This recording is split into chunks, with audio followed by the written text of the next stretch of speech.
So I feel like I'm beginning to understand the music business. When something cool happens, it seems like it came out of nowhere. But it's not really like that at all.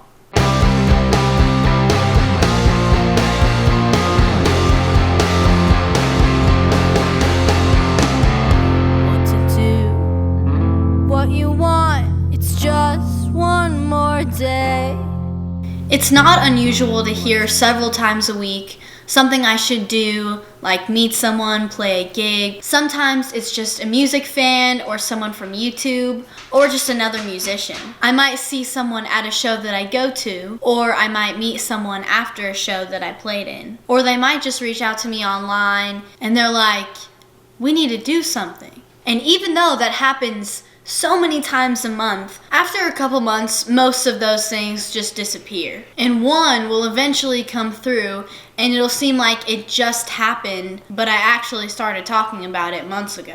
Okay, let's make a deal. Rubble still skin. Tonight is a perfect example of what I was talking about.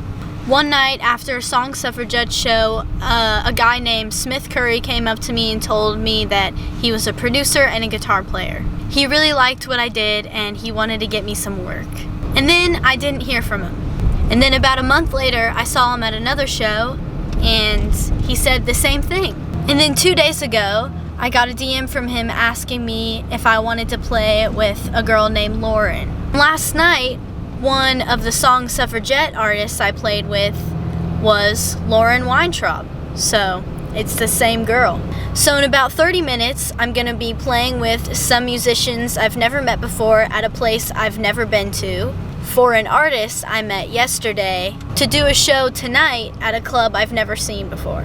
It seems like it happened out of nowhere, but really Smith made this happen, and the fact that I met Lauren last night. I've played there. Prescription Songs is somewhere around here on Music Row. So right now, I'm headed to a place called the Nashville Music Association. I'm not a member there, but apparently someone in the band is. And apparently they have a practice facility as well. There's BMI. It's right across the street from I should show you a good time. 'Cause I'm a picker, I'm a dinner. Hurry up and wait, boys.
Another good example of how these opportunities happen is I have a couple of subscribers that also subscribe to Cinna, which is another female drummer on YouTube. I'm guessing a lot of you have heard of her. She's about 5 years older than me, and I started watching her YouTube channel basically once I started playing drums. A couple of my subscribers reached out to Cinna and told her that we should do some sort of collab together. And just like most everything else, that was that. A couple months passed while my subscribers continued to reach out to me and to Cinna until I finally got an email from a guitar player that plays with Cinna a lot. And then I reached out to Cinna. In that week, all of a sudden, we had come up with a whole collaboration plan, but it hadn't just happened in that week. Cinna is primarily a drummer, so I told her I would play any instrument on the song she chose. She chose an Aerosmith song, and the bass part, which I ended up playing, is on a 5-string bass. I don't have a 5-string bass,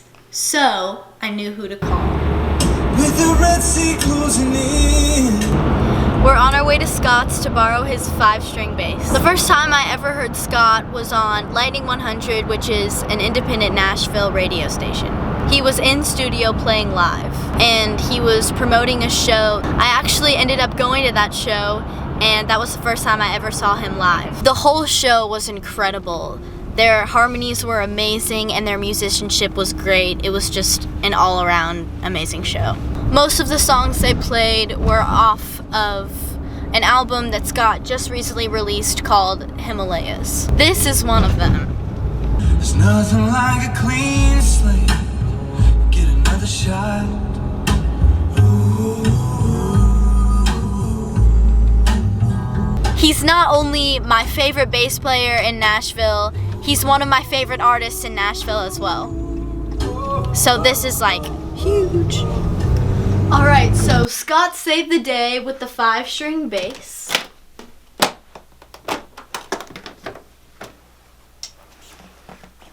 Here it is. I don't know if you can see this clearly, but it says Stanley Clarke. Just wait. On here we have legend, Victor Wooten, legend. This bass is insane. He's collected these signatures throughout the years. He told me he's had this ever since he was a teenager. I'm still not exactly sure why he actually agreed to lend this to me, but, you know, he's the man, and I'm gonna enjoy it.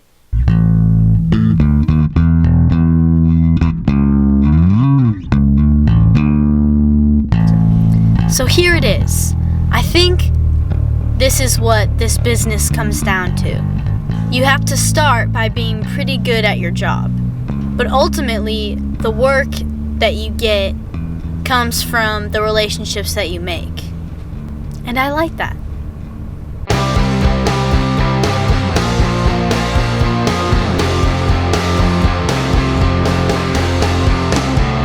What to do, what you want, it's just one more day. What to choose, what to be, and what does it all say?